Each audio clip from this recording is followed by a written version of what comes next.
Hello everyone, I am Sorandol the Awesome, and I'm back, and I'm ready to look at some more r/InsaneParents. But before I get started, make sure to like, comment, subscribe, and if I can't convince you, perhaps this picture of my kitten standing on a lunchbox will convince you. Without further ado, let's get into this. So his first post here says, as a grown person, if my parents asked for me to get Life360 to track me and my spouse and children, I would be like, definitely no. And this person here says, God's tracking app. Most of our immediate family are linked up to Life360, which is a tracker app on our phones that let each other know where everyone in our family is at all times.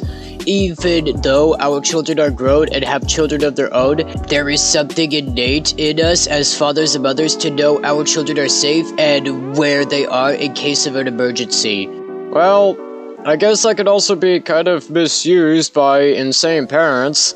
Anyways, this person goes on to say, at any time, I can pull up Life360 and there are little picture icons of each child letting me know where they are. Well, what would happen if, say, they lost their phone? I mean, I guess it could help you find their phone, but then there's that. Anyways, this person goes on to say, every night before Julie and I fall asleep, Julie checks to make sure every one of our children and their spouses are at their house, which gives her some level of comfort that they are safe for the night. What happens if they have to work? What if they are an overnighter shifter? Yeah, for this one, I'm gonna give this a 40 out of 50. You do realize your children are grown adults and have children of their own, right? I mean, I think you could probably, relax on the whole Life360 at that point. And this next post here says, so you're asking how to get rid of your child you're refusing to raise. And this person here says, with the great wall of text, says, please help me. I am so drained, exhausted, and stressed out. My 17-year-old... I don't know why it has a year-old, but anyways, this person goes on to say, son is being more defiant and rebellious by the day. I don't know what to do. I want to kick him out of my house so badly, you have no idea. That is not exactly a great way to start there, my friend. Anyways, this person goes on to say, I tried just about everything, and nothing has stopped him from disobeying and disrespecting me in my face. He has a way of making others feel sorry for him. Yes, he's a master manipulator. I don't know how much I can take anymore. He's already had police at my home twice as a teenager. Now, the principal has been involved in some of the things he's done. He has great academics, but deplorable behavior. Hey.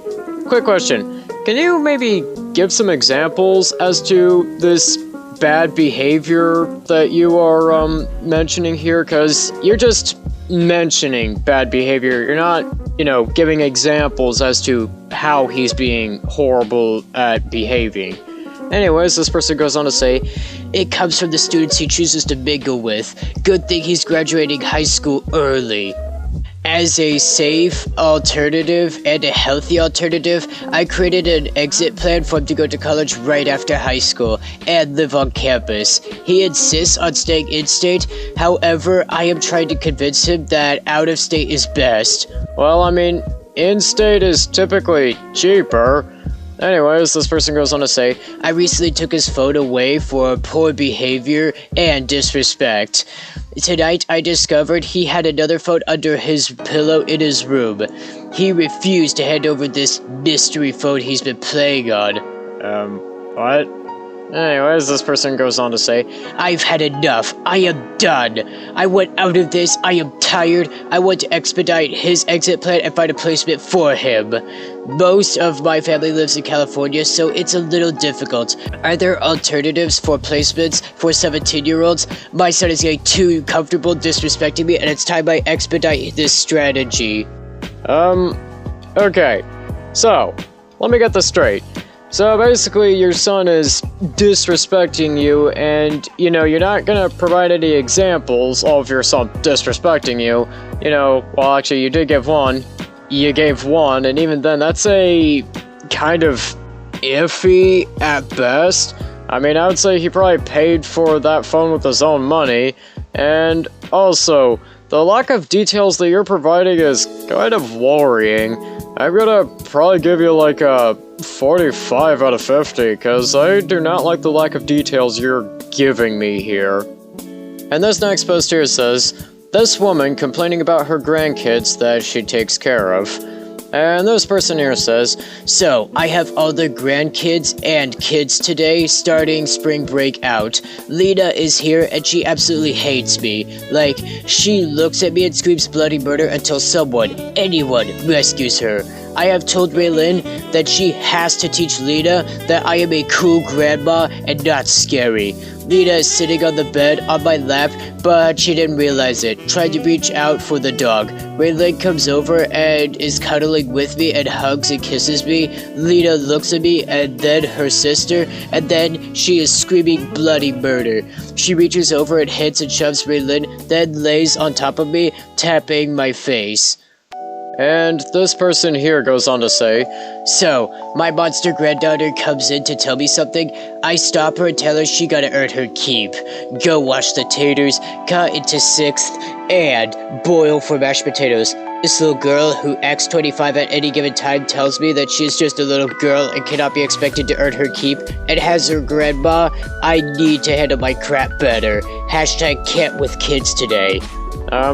Yeah, that doesn't sound like a very, cool grandmother to me. That, kinda sounds a little bit, scary that you think this is okay. Yeah, I'm gonna give this like a 45 out of 50, because this is scary, and I don't even live with you. I think with that, that's gonna do it for today. Don't forget to like, comment, subscribe, and I'll see you in the next one.